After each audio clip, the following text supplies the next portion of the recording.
This is Jonathan Agioff here for Pro Boxing Fans. Delighted to be joined by esteemed trainer Mark Tibbs.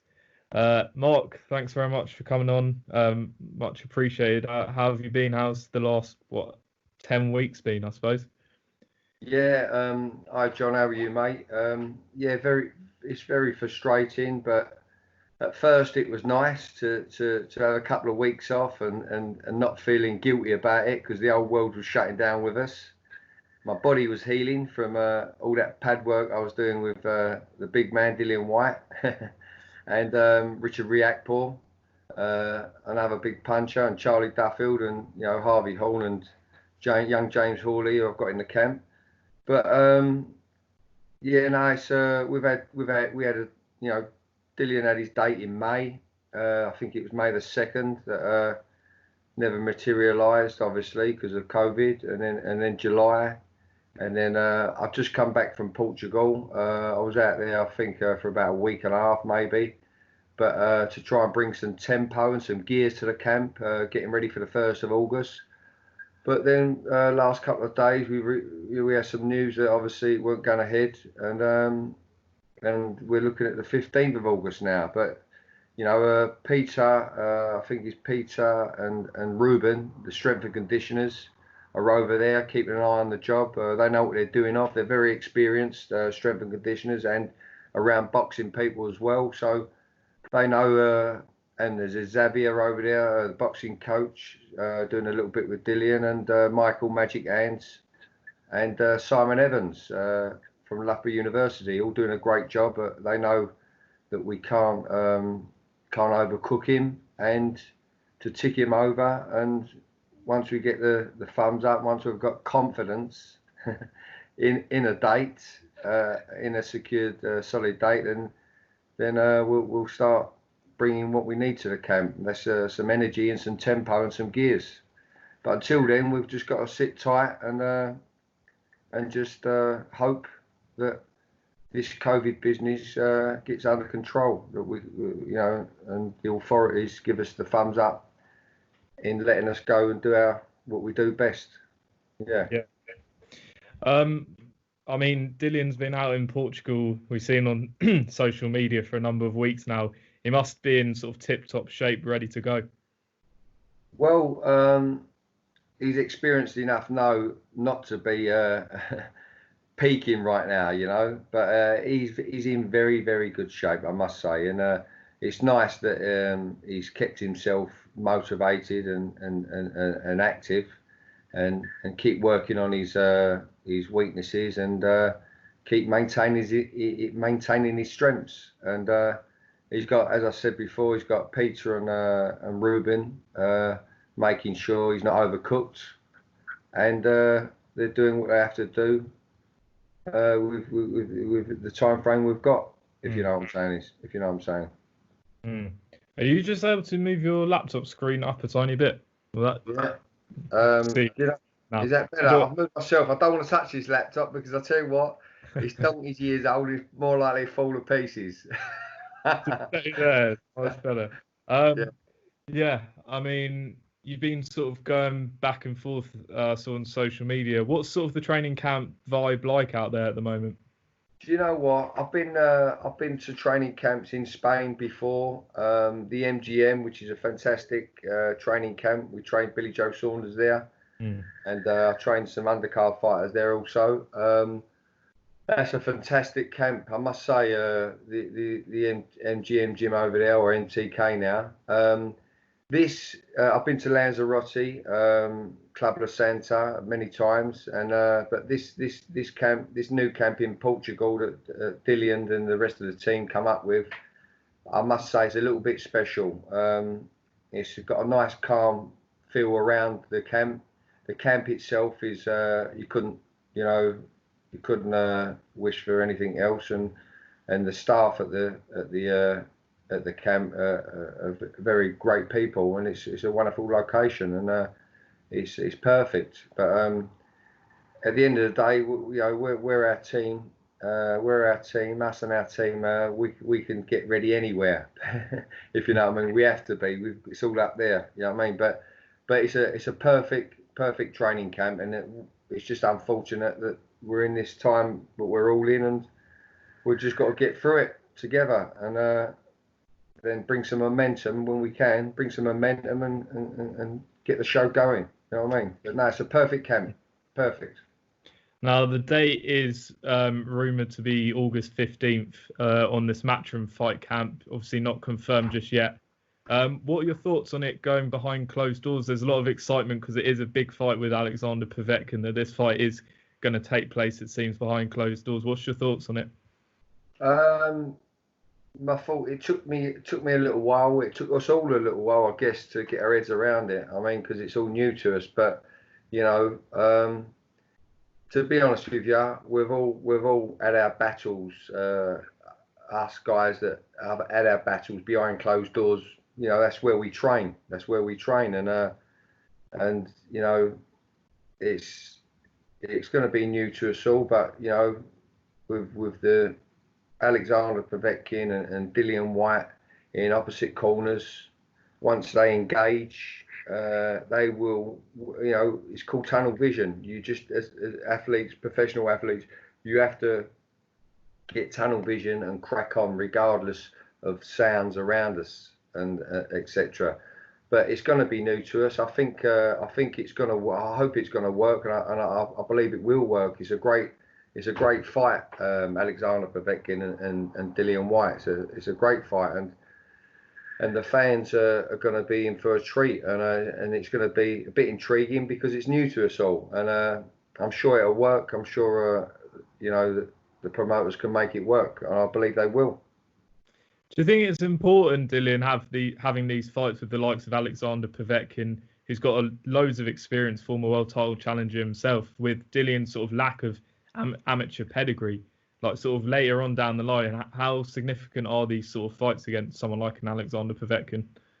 Well, very, very significant in the growth of Dillian himself. I mean, you know, Dillian's been around himself a long time, but I think he knows himself without. I think he knows himself by now without that amateur pedigree.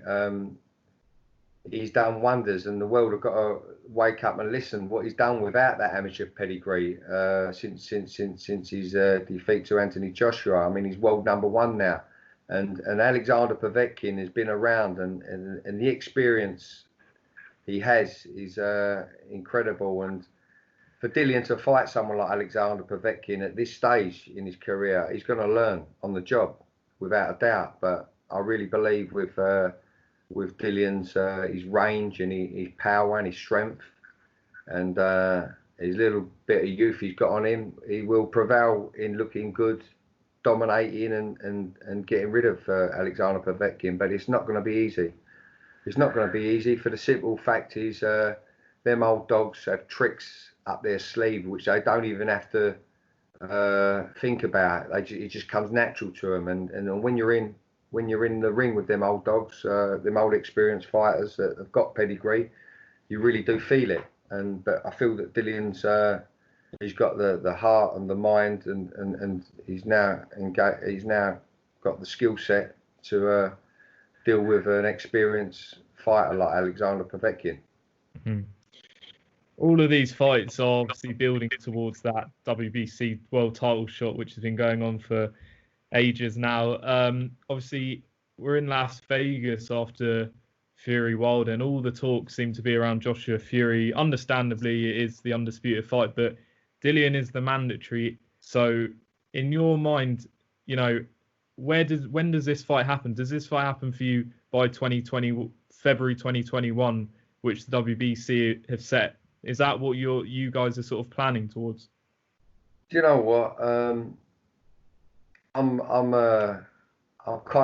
not lost with it all, but I'm fed up with it all, to tell you the truth. And but you know, I understand Wilder's injured, and we could step in and fight Fury and things like that.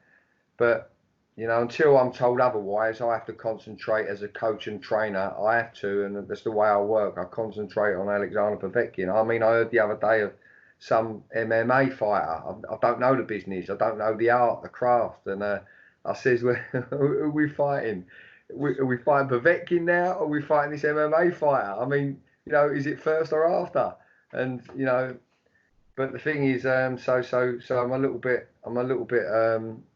frustrated by his mandatory position for sure, and no more than frustrated than Dillian can be or is. But Dillian, I feel that Dillian's really he's handled it great, and in dealing with it and talking about it and dealing with this Mauricio Sulaiman, who's just made himself look a bit foolish, to tell the truth. But yeah, so I'm a little bit lost with it all, and not frustrated with it all, because I was frustrated. I do get frustrated at times with it all, but at this moment in time, I think we've got to deal with getting through this pandemic, so we can all get back to work and get the shows back to work, and because once all the shows start getting back to work and we can get some numbers in these arenas, then we can start thinking and plotting and planning in getting these world title fights. You know what I mean? Mm. Is that just the case then? Just concentrating on Povetkin first of all before sort of any talk of anything else? Well, if there's an agreement and a contract in place where we've got a fight where we're fighting Povetkin still, unless it's scrapped, I mean that's all we can do. You know what I mean? We can't. That's how I look at it. That's how I see it. I mean, if we've still got that Povetkin fight in place in August now, if it's still eligible and we're fighting him in August, then that's how I look at it. And Fury and Wilder are contracted to fight sometime before the end of the year. Then they've got their fight, we've got our fight, AJ's got his fight. So let's get them done and let's see where we are. Let's see where we are and how we come out our fights. You know what I mean? That's how I see it. Mm. I was going to ask you about obviously this Francis Ngannou talk. You've kind of given me your answer anyway, but what did you make of it? Sort of, two crossover fights have been talked about, one in boxing, one in the UFC. We know Dillian's got a kickboxing background, but yeah, what are your general thoughts on this possibility? Is it even a possibility? Your guess is as good as mine. I mean, I've never heard of Francis, with all due respect, this French guy. I've never really heard it. But one reason being, it's not a sport I follow. It's not a sport I follow or I'm up to date with. But someone in the gym in Portugal the other day, Eamon, he said, Mark, yes, this is the fella that they want Dillian to fight. So I went, well, hold up, is he fighting Povetkin first or this Francis guy? And we had a little joke and they said, no, have a look at him. So I had a look at him and I saw about 30 seconds of him. He looks a bit tasty, a little bit wild, and a little bit. As soon as I look at that guy, my instantaneously thoughts on this MMA fighter is he's wide open, he can bang, but he's all over the place. But that's me looking at him as a boxing coach. Straight away, I thought, well, if I was to train him, I'll tighten him up a little bit, compact him up a little bit. But then I realised, it's not my business. He's a kickboxing champion or MMA fighter. But he looks a bit tasty, though. I must say. Mm. Let's just move away from Dillian for a moment and talk about Richard Riakporhe. I caught up with him in Vegas and Fury Wilder fight week. Told me he was recovering from his hand injury, looking to get back out. What conversations have you sort of had with Richard, and what's the path forward? Because obviously he's British champion, but is he targeting world honours now? Does he want to sort of go through more domestic? What's sort of the plan? Should boxing get back to normal? Yeah, well, I personally think I personally like to see this COVID took us all off the track, so to speak. But when we do get on track, I'd like to see Richard defend that British title. I'm sure he's looking at world titles, but that's what fighters do. They want to. All fighters do that with the mindset of Richard Riakporhe. They're hungry. But I feel that now he's got that British title, I think it'd be a good idea for him to defend it a couple of times, maybe even win it outright, so he gains the experience, the valuable experience, which he's another one that's he's got pedigree, but it's not the greatest of pedigrees that world champions have got when they become world champions or have had. So I think it wouldn't be a bad idea. You got to look at the landscape because there could be European title shots there or whatever. But looking at the landscape, I'd like to see Richard defend that a couple of times to gain the experience, and the experience is gained also in the gym with certain sparring partners, certain level sparring partners, to bring Richard's game up as well. You know what I mean? In the gym behind the scenes. But no, I'd like to see Richard defend that British title. I'd like to see him own it outright as well. So he's got to do that for 3 times, and that'd be about right. If we can do that. But it's up to Dillian, his manager, and then the businessmen, that are managing him. And a few updates on the likes of Harvey Horn, Charlie Duffield. You've got John Harding. You've got quite a big sort of stable. Is John still with you? Yeah, well, John's out in Portugal. He's been there from the off with Dillian. I saw him actually. I saw him over there. There's another guy over there. His name's Ollie. I don't know his second name, but I met Ollie He's actually Ruben. I think Ruben's name's Tabialis or something. But he's well known, Ruben, in the industry. So Ruben and Peter, he's Ruben and Peter's fighter. This guy called Ollie. And I saw him in London. I met him in London just before we went out to Portugal, and I see him moving around in the gym. And Ruben and Peter asked me what I thought of him. I said, I was just looking at him for 5 minutes. I think he could be a little bit more aggressive, cutely with it, without rushing in with his head. But he's built aggressive and whatever. Anyway, so when I went out to Portugal a month later, he looked like a different fighter, and it was really nice to see him and John sparring. I saw him and John Harding Jr. And John Harding Jr. He's 30, I guess 32-year-old now, but he's very experienced around the pros and that. And but it was lovely to see John Harding and Ollie sparring, and Ollie looked a different fighter. I mean, I think Pete and Ruben have got a little gem there. I wish I knew his second name so I could say it, but I actually, before I done pads with Dillian over there, I warmed him up. I asked Peter and Ruben if I could give him a couple of pads to warm my shoulders up for getting ready for Dillian, and he was lovely. He understood the instruction, and he flowed well, good power, and wants to learn. And he's a lovely young man. I think he's going to be a one to watch in the future. I guess he's around a super middleweight. I think he's around a super middleweight. Yeah. But no, John Harding Jr. He's got his nut down over there, and he's getting ready. He'd be ready to fight like today if he got a phone call. He's ready. Yeah. Harvey Horn. Speak to him now and again. I've got to catch up with him probably tomorrow. I'll give him a call.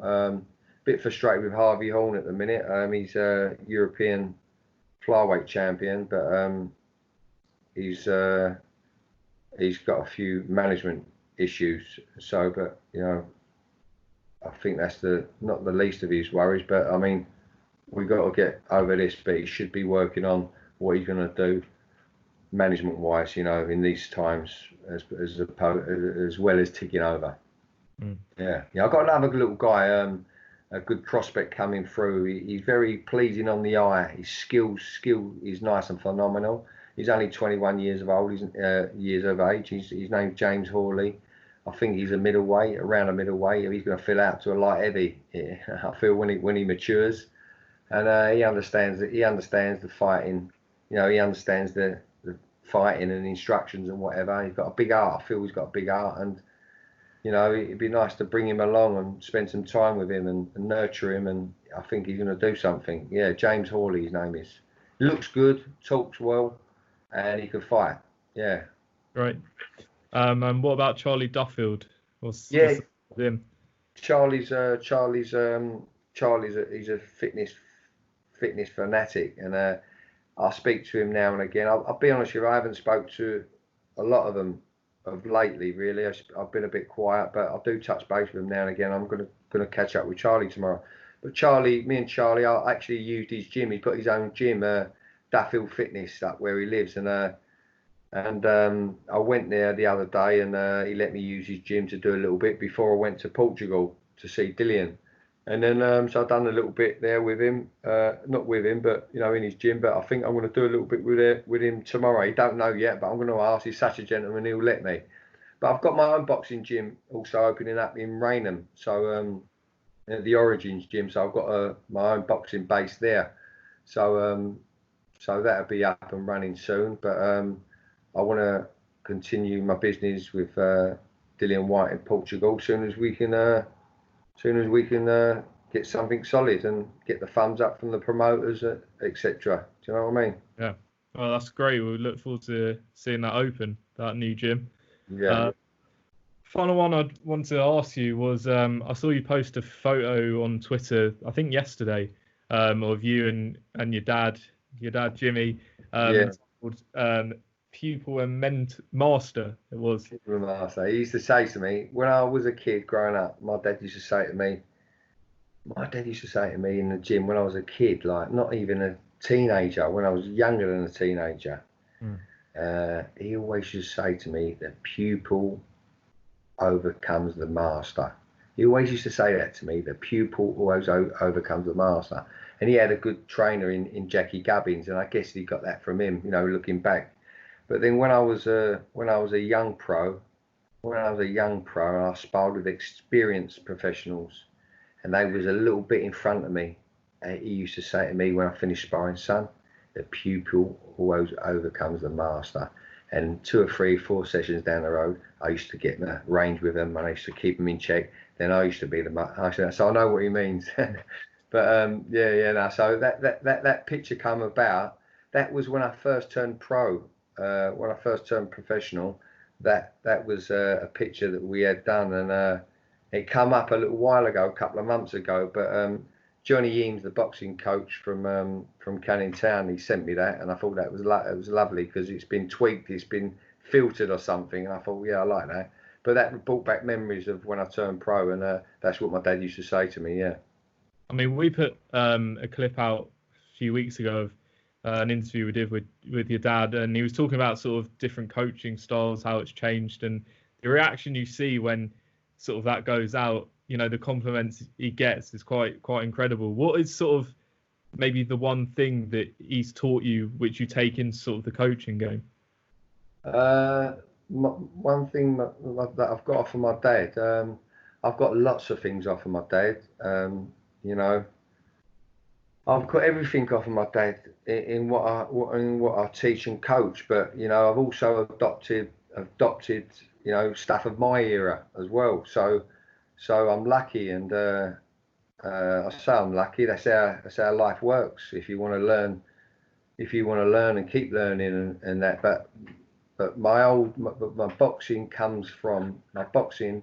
Like the other day, I was in Portugal. Someone brought an idea to me. I want to put some stuff in someone's hands, some detectors and I said some stuff in hands to watch the volume, and I think it records volume and power, and if that works for the young, it's not my style, to tell the truth, but I'm not saying it's crap. I've not worked with it enough to go, well, I like that, but when I work with a client, when I work with a fighter, it's all up here with me. I know tempo, I know power, I know when he's getting lazy, I know when he's going too hard, and that comes natural to me. It really does, and I've got that from my dad, and I've learned that from my dad, I guess. And but I'm always open to new ideas, and that's what I am as a coach. But at the end of the day, it's not complicate it too much, because I'm not a great believer in complicating it too much. It's too the people are making gimmickry and gimmicks just to complicate things, and it's unnecessary. You've just got to gel with your client, and you've got to know your client, and you've got to know when you've got to bring him up, you've got to know your date, bring him down, and when they've got to be tested, and when you've got to give them a day off and things like that. you know, I'm really confident in all of that stuff, and that is, I guess, that's old school stuff, and that will never leave me, and I will never stop believing in that. But my ears and eyes are always open. Do you know what I mean? Do I make sense? Sorry. Absolutely. Okay. Mark, thank you very much for joining me today. I appreciate that. And yeah, what's sort of the final sort of message? We're hopeful that I guess August 15th goes ahead, and yeah, Dillian back in action. Well, just we've all got to be positive, and the same old stuff. You know, stick to some routine, get to some routine, and tick over. Don't burn yourself out though. Tick over. Don't burn yourself out, and always save a bit in the tank for when we get that date that we can put our foot on the gas and get ready. So keep boxing clever. Yeah. Brilliant. Well, Mark, thanks very much for your time, and yeah, we'll catch up soon. Thanks, Jonathan. All the best, my man.